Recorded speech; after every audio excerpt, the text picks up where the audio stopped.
സുധാകരനും സതീശനും കേരളത്തിലെ കോൺഗ്രസിൻ്റെ ഏറ്റവും പ്രധാനപ്പെട്ട നേതാക്കളാണ്. അവരുടെയൊക്കെ രണ്ടുപേരുടെയും നല്ല കോൺട്രിബ്യൂഷൻ പാർട്ടിയുടെ വിജയത്തിനുണ്ടായിട്ടുണ്ട്.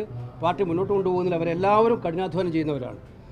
ഈ 100,000 കാര്യങ്ങൾ ചെയ്യുമ്പോൾ ഏതെങ്കിലും ഒന്നോ രണ്ടോ ചില കാര്യത്തിൽ അവിടെ അസ്വാരസ്യങ്ങളും ആശയക്കുഴപ്പവും ഉണ്ടായാൽ അത് പർവ്വതീകരിക്കേണ്ട കാര്യമില്ല.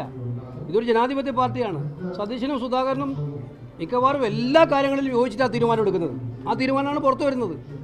എവിടെയെങ്കിലും ഒരു ചെറിയ പ്രശ്നം ഉണ്ടായാൽ സ്വാഭാവികമായിട്ട് അവർ അത് പരിഭവം പറഞ്ഞുണ്ടാവുമായിരിക്കും.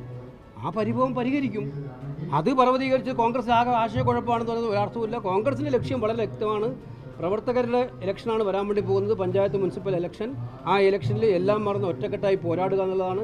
അതിന് കോൺഗ്രസ് നേതാക്കളും പ്രവർത്തകരും എല്ലാവരും ഒറ്റക്കെട്ടായി പ്രവർത്തിക്കും. ചെറിയ ആശയക്കുഴപ്പങ്ങളൊക്കെ ഒരു ബുദ്ധിമുട്ടില്ലാതെ തീർത്ത് മുന്നോട്ട് പോകുന്നതിന് സംശയം വേണ്ട.